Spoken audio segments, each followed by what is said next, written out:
गुजरातच्या उनामधील दलित मारहाणीला 25 दिवस झाल्यानंतर पंतप्रधान नरेंद्र मोदींनी पहिल्यांदाच मौन सोडलंय। गोरक्षणाच्या नावाखाली दुकानदारी सुरू आहे, एवढंच नाही तर 80% गोरक्षक ढोंगी आणि बनावट आहेत असं म्हणत गोरक्षकांना मोदींनी चांगलंच सुनावलंय। पंतप्रधान मोदींच्या हस्ते पीएमओ मोबाईल ॲप लॉन्च करण्यात आलाय। त्यावेळी मोदी बोलत होते। 11 जुलै रोजी गुजरातमधील उनामध्ये गायीचं मांस बाळगल्याच्या संशयावरून दलित तरुणांना बेदम मारहाण करण्यात आली होती। त्यानंतर पहिल्यांदाच मोदींनी त्यावर भाष्य केलंय। मैं कभी-कभी ये जो गौरक्षा के नाम पर कुछ लोग अपनी दुकानें खोल करके बैठ गए हैं,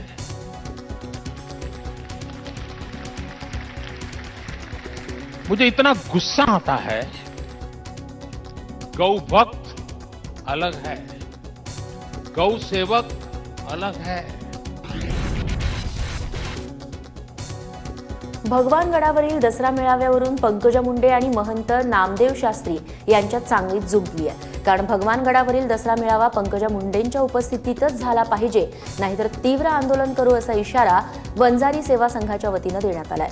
भगवानगडावर राजकीय भाषण होणार नाही अशी भूमिका भगवानगडाचे महंत नामदेव शास्त्री सानप यांनी घेतली आहे। त्याविरोधात वंजारी सेवा संघाने आक्रमक भूमिका घेतली आहे। गेल्या वर्षी भगवानगडावरील दसरा मेळावा पंकजा मुंडेंच्या उपस्थितीत झालेला होता, मात्र गेल्या काही दिवसात नामदेव शास्त्री आणि पंकजा मुंडे यांच्यात वाद सुरू झाले।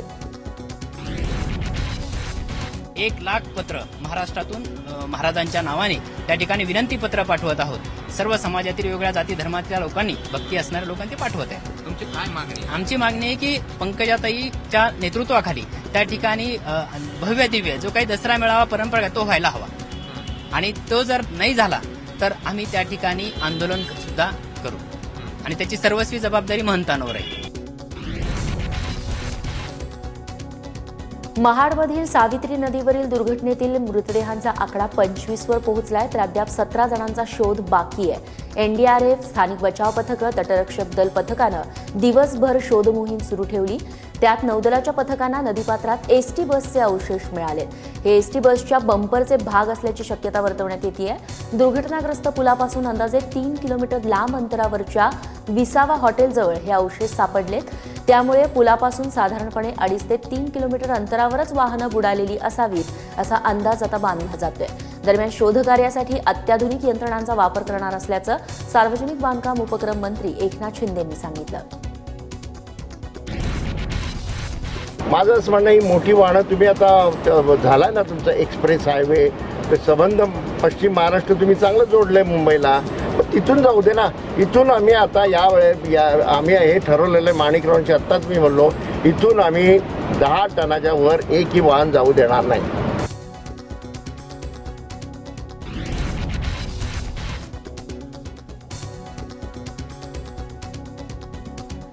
दरम्यान अपघाताला 4 दिवस उलटल्यानंतर काल परिवहन मंत्री दिवाकर रावते यांनी अपघात स्थळाची पाहणी केली। यावेळी त्यांनी अपघातग्रस्तांच्या नातेवाईकांची भेट घेऊन सांत्वनही केलं।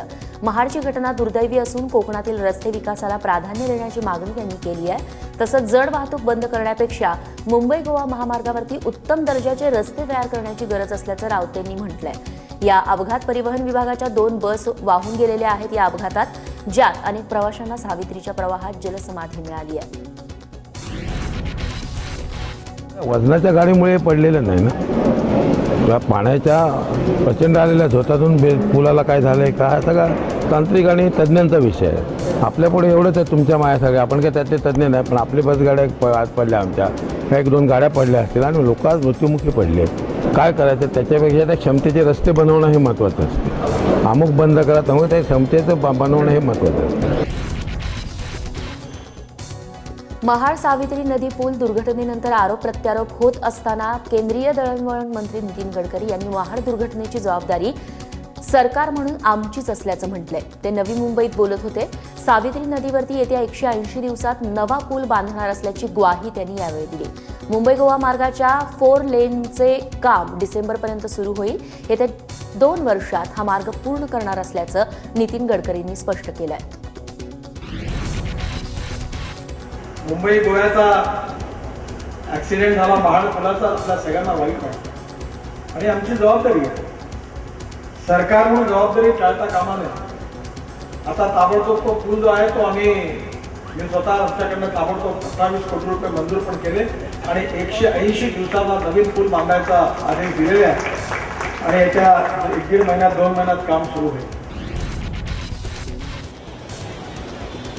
गंगापूर धरण क्षेत्रामध्ये मुसळधार पाऊस सुरू झाल्यानं गोदावरी नदीत होणाऱ्या विसर्गात वाढ करण्यात आली आहे. परिणामी गोदावरीच्या पुराची पातळी पुन्हा वाढायला सुरुवात झाली आहे. गोदावरी नदीला आलेल्या पुरामुळे अगोदरच नुकसान झालं असताना नदीची पुराची पातळी पुन्हा वाढल्यानं नाशिककरांची चिंता वाढली आहे. गोदावरीच्या पुरामुळे दुतोंड्या मारुतीच्या डोक्यापर्यंत पाणी गेलंय. त्यामुळे नाशिक शहरासह जिल्ह्यात हाय अलर्ट पुन्हा एकदा जारी करण्यात आलाय. नदीकाठच्या गावांना सतर्कतेचा इशाराही देण्यात आलाय. सध्या गंगापूर धरणातून 15,000 क्युसेक्स पाण्याचा विसर्ग सुरू आहे.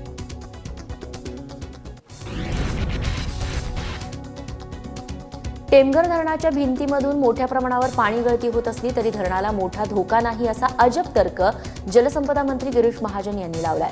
धरणाच्या भिंतीतून होणाऱ्या पाणी गळतीची बातमी माझानं दाखवल्यानंतर जलसंपदा मंत्री गिरीश महाजन यांनी टेमघर धरणाची पाहणी केली आहे. मात्र या धरणाला फार मोठा धोका नाही असं प्रमाणपत्रही त्यांनी देऊन टाकलंय. त्यामुळे जलसंपदा मंत्री गिरीश महाजन कंत्राटदार आणि अधिकाऱ्यांना वाचवण्याचा प्रयत्न करत नाहीत ना असा प्रश्न उपस्थित होतोय. धरणाच्या गळतीमुळे निर्माण झालेले प्रवाह पाहिल्यानंतर टेमघरला तडे तर गेले नाहीत ना अशी भीती निर्माण झाली आहे. यहाँ पर डैम पूरा सेफ है, पूरा सेफ्टी की दृष्टि से हम लोगों ने पूरी जिम्मेदारी मतलब पूरी जानकारी हमने यहाँ पर ली है और इसमें कोई डरने वाली बात नहीं है. मैं पहले बता देना चाहता हूँ आने वाले साल में अगले साल में यहाँ पर कोई लीकेज नहीं रहेगा. पूरा इसका काम किया जाएगा और जिस अधिकारियों ने इसमें निग्लिजेंस बताया है मतलब जिन्होंने थोड़ी गलतियाँ की हैं, जो कॉन्ट्रैक्टर्स हैं जिन्होंने गलतियाँ की है उनके ऊपर चार्ज फ्रेम किया जाएगा. तब्बल 10 महिन्यानंतर उजनी धरणानं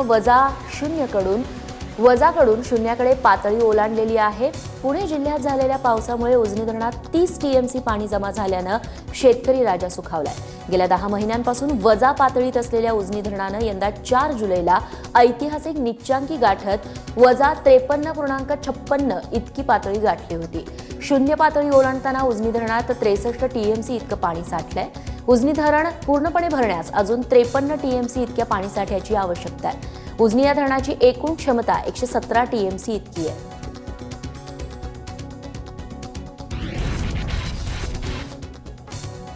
सांगली जिल्ह्यातील सततच्या पावसानं वारणा धरण 93% भरलंय. त्यामुळे धरणातून 11,000 क्युसेक्स पाणी वारणा धरणात सोडण्यात येत आहे. सततच्या पावसानं धरणातील पाणी साठ्यात देखील वाढ होत असल्यानं धरणातून मोठ्या प्रमाणावर पाण्याचा विसर्ग सुरू करण्यात आलाय. दुसरीकडे कोयनातूनही मोठ्या प्रमाणावरती पाण्याचा विसर्ग सुरू आहे. त्यामुळे वारणा आणि कृष्णा या दोन्ही नद्या दुथडी भरून वाहू लागल्या आहेत. त्यामुळे प्रशासनाच्या वतीनं मिरज, पलूस, वाळवा आणि शिराळा तालुक्यातील नदीकाठच्या गावांना सतर्कतेचा इशारा देण्यात आलाय. दरम्यान कृष्णा नदीची पूरस्थिती टाळण्यासाठी अलमट्टी धरणातून पाण्याचा विसर्ग करण्यात आलाय. पाण्यासाठी तहानलेल्या लातूरला रेल्वेने पाणी पुरवठा करून त्यांची तहान भागवण्यात आली. मात्र शहरात पावसानं चांगली हजेरी लावली. पाणी कपातीचं संकटही टळलं.